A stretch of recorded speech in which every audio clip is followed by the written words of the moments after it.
ಧರ್ಮಸ್ಥಳದಲ್ಲಿ ನೂರಾರು ಶವಗಳನ್ನು ಹೂತಿಟ್ಟ ಪ್ರಕರಣಕ್ಕೆ ಸಂಬಂಧಪಟ್ಟಂತೆ ರಾಜ್ಯ ಸರ್ಕಾರ SIT ಅನ್ನು ರಚನೆ ಮಾಡಿದೆ. ತನಿಖೆ ಹೇಗೆ ಸಾಗುತ್ತೆ ಮತ್ತು ತನಿಖೆಯಲ್ಲಿರುವಂತಹ ಸವಾಲುಗಳ ಬಗ್ಗೆ ನಾವು ಮಾತನಾಡ್ತಾ ಇದ್ವಿ. ಅತಿಥಿಗಳು ಕೂಡ ನಮ್ಮ ಕಾರ್ಯಕ್ರಮದಲ್ಲಿ ಜಾಯ್ನ್ ಆಗಿದ್ರು. ನಾನೀಗ SK ಉಮೇಶ್ ಸರ್ ಅವರನ್ನ ಮಾತನಾಡಿಸ್ತಾ ಹೋಗ್ತೀನಿ. ಸರ್, ಈಗ ಇದು 25-30 ವರ್ಷಗಳ ಹಿಂದಿನ ಪ್ರಕರಣ. ಜೊತೆಗೆ ಅನಾಮಧೇಯ ವ್ಯಕ್ತಿಯೊಬ್ಬ ಇದ್ದಕ್ಕಿದ್ದ ಹಾಗೆ ಪ್ರತ್ಯಕ್ಷನಾಗಿ ದೂರು ಕೊಟ್ಟಿರುವಂತಹ ಪ್ರಕರಣ, ಜೊತೆಗೆ ರಾಷ್ಟ್ರದಾದ್ಯಂತ ಒಂದು ರೀತಿಯ ಸಂಚಲನ ಸೃಷ್ಟಿಸಿರುವಂತಹ ಪ್ರಕರಣ. ಈ ಪ್ರಕರಣದಲ್ಲಿ ತನಿಖಾಧಿಕಾರಿಗಳಿಗೆ ಎದುರಾಗುವಂತಹ ಸವಾಲುಗಳು ಏನಾಗಿರುತ್ತೆ ಅಂತ ಹೇಳಿ ನೋಡಿ. ಇದರಲ್ಲಿ ಎಲ್ಲ ಸಹ ತನಿಖಾಧಿಕಾರಿಗಳಿಗೆ ಎಲ್ಲ ಸವಾಲುಗಳೇ ಇದು ಪ್ರಾರಂಭಿಕವಾಗಿ ಏನು, ಈಗ ಒಂದು ಮಿಸ್ಸಿಂಗ್ ಕೇಸ್ಗಳ ಪ್ರಕರಣಗಳಾಗಿದೆ. ಮತ್ತು ಒಬ್ಬ ಯಾರೋ ಬಂದು ಒಬ್ಬ ಅನಾಮಧೇಯ ಮನುಷ್ಯ ಇದೆಲ್ಲ ನಾನು ಮಾಡಿದ್ದೀನಿ ಅಂತ ತೋರಿಸ್ತಾನೆ. ನಾನು ಹೇಳಿದ್ದೇನೆ ಅವನು ಈ ಥರ ಎಲ್ಲ ನಾನು ಮಾಡಿದ್ದೀನಿ ಅಂತ ಅನ್ನುವಂಥದ್ದು. ಆಯಿತು, ಅದನ್ನು ತಗೋಣ. ಬಟ್ ಆ ಮನುಷ್ಯನ ಮೇಲೆ ಕ್ರಮ ಏನು ಅಂತ ಬರುತ್ತೆ ಕಾನೂನಲ್ಲಿ. ಹಾಗೆ ಎಲ್ಲನೂ ಬಿಟ್ಬಿಡೋಕ್ಕಾಗೋದಿಲ್ಲ. ನಾಳೆ ದಿವಸ ನನಗೆ ಎದುರಿಸಿದ್ರು, ಅದು ಮಾಡಿದ್ರು, ಇದು ಮಾಡಿದ್ರು, ಊರು ಬಿಟ್ಟು ಹೊರಟೋಗ್ಬಿಟ್ಟಿದೆ, ಅದು ಬೇರೆ ವಿಚಾರ. ಅದೂ ಸಹ ಕಾನೂನಿನ ವ್ಯಾಪ್ತಿಗೆ ಒಳಪಡುತ್ತೆ. ಅಯ್ಯೋ ಪಾಪ ಅನ್ನೋ ಪ್ರಶ್ನೆನೇ ಇಲ್ಲ. ಇದು ಯಾವತ್ತೂ ignorance of law is not excusable. ಯಾವ ಕಾರಣಕ್ಕೂ ಕಾನೂನು ಯಾರನ್ನೂ ಕ್ಷಮಿಸೋದಿಲ್ಲ. ಕಾನೂನು ಗೊತ್ತಿಲ್ಲ ಅಂತಂದರೆ ಆ ಒಂದು ಪ್ರಮೇಯದಲ್ಲೇ ಎಲ್ಲ ನಮ್ಮ ದೇಶದ ಕಾನೂನುಗಳು ಬರೆದಿರ್ತಕ್ಕಂಥದ್ದು. ಆ ಕಾರಣಕ್ಕೋಸ್ಕರನೇ ಈ ಒಂದು ಏನು ಪ್ರಾರಂಭಿಕ ಹಂತದಲ್ಲಿ ಭಾಳ ಅತ್ಯಂತ ದೊಡ್ಡ ಸವಾಲುಗಳಿದೆ. ಈಗ ಈ ಮನುಷ್ಯ ಕರ್ಕೊಂಡೋಗಿ ತೋರಿಸ್ಬೇಕು. ಈಗಾಗಲೇ ಒಂದು ಸಿಕ್ಕಿದೆ, ಈಗ ಅದ್ರ ಸೂಪರ್ ಇಂಪೋಸಿಷನ್ ಮಾಡಿಸ್ಬೇಕು, ಅದ್ರ ಫೋಟೋ ತಯಾರು ಮಾಡಬೇಕು, ಆ ಮನುಷ್ಯ ಯಾರು ಅಂತ ಪತ್ತೆ ಮಾಡಬೇಕು, ಇಡೀ ರಾಜ್ಯದಲ್ಲಿ ಪತ್ತೆ ಮಾಡಬೇಕು, ಎಲ್ಲ ಕಡೆಗೆ ಫೋಟೋ ಕಳಿಸ್ಬೇಕು.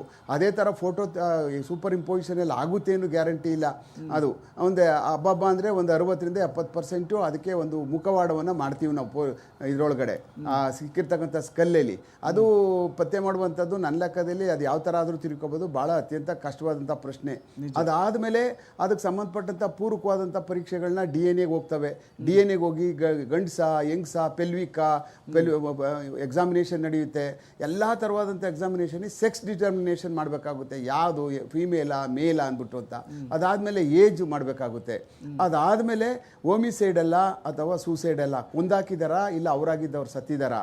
ಒಂದು ವೇಳೆ ಅಕಸ್ಮಾತ್ ಏನಾದರೂ ಅದ್ರ ಜೊತೆಲಿ ಇನ್ನೂ ಒಂದು ಕೇಳಬೇಕಾಯ್ತದೆ, ಏನಾದ್ರೂ ಕರೋಷನ್ ಅಂದರೆ ಈ ಪಾಯ್ಸನ್ ತಗೊಂಡು ಏನಾದರೂ ಸತ್ತಿರ್ತಕ್ಕಂಥದ್ದು ರಿಲೇಟೆಡಲ್ಲಿ ಆ ಥರದ್ದು ಏನಾದರೂ ಬೋನ್ ಮೆರೋ ಮತ್ತು ಬೋನ್ಗಳೆಲ್ಲನೂ ಡಿಪಾಸಿಟ್ ಆಗಿದೆಯಾ ಅಂತ ಅಂದ್ಬಿಟ್ಟು ಅಂತ ಎಲ್ಲ ಸಂಪೂರ್ಣವಾದಂಥ ಸ್ಕೆಲಿಟನ್ ಸಿಕ್ಕಿದಾಗ ನನ್ನ ಲೆಕ್ಕದಲ್ಲಿ 100ಕ್ಕೆ 99 ಭಾಗ ಈ ಕಾಸ್ ಆಫ್ ಡೆತ್ನ ಕೊಡೋಕ್ಕೆ ಸಾಧ್ಯ ಆಗೋದಿಲ್ಲ.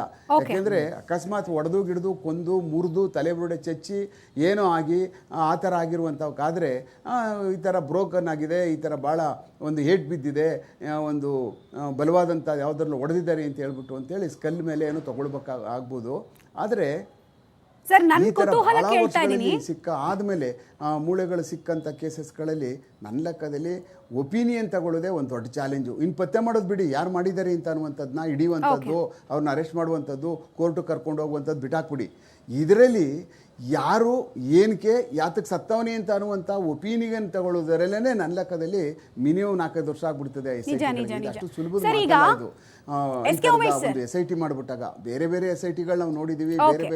ರೈಟ್ ಮಾತಾಡ್ತೀನಿ.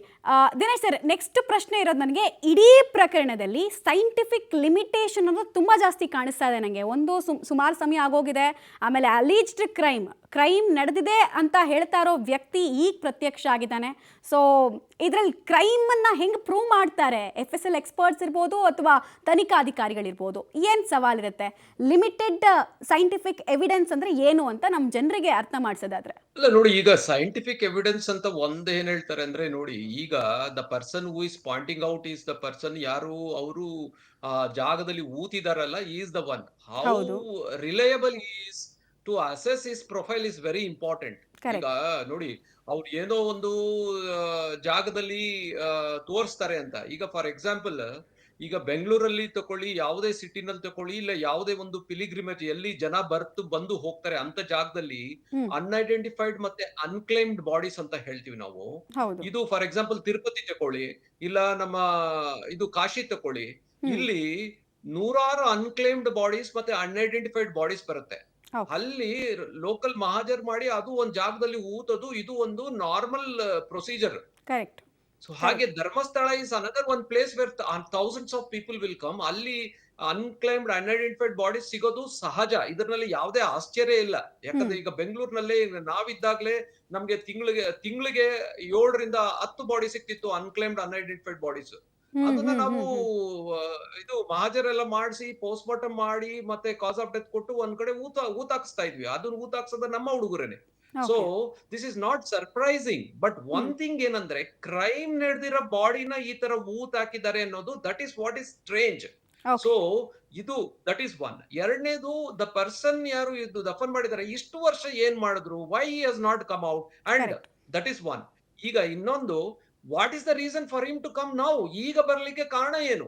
ಕರೆಕ್ಟ್. ಸೊ ದಟ್ ಈಸ್ ಆಮೇಲೆ ಎಲ್ಲದಕ್ಕಿಂತ ಚಾಲೆಂಜಸ್ ಅಂದ್ರೆ, ಈಗ ಎಕ್ಸುಮೇಷನ್ ಮಾಡಿದ್ರೆ without in the absence of witnesses, in the absence of other evidences, ಇದು ಈ ಕನ್ವಿಕ್ಷನ್ ತಗೊಳ್ಳಿಕ್ಕೆ ಸಾಧ್ಯನಾ?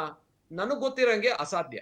ಓಕೆ. ಈಗ ನಾವು, ಯಾಕಂದ್ರೆ ಆ ಮೂಳೆಗಳ ಮೇಲೆ ನಾವು ಗಂಡು ಯಾವುದು ಹೆಣ್ಣು, ಫಾರ್ ಎಕ್ಸಾಂಪಲ್ ನೋಡಿ, ಈಗ ನನ್ನ ಹತ್ರ ಇದು ಒಂದು ಸ್ಕಲ್ ಇದೆ.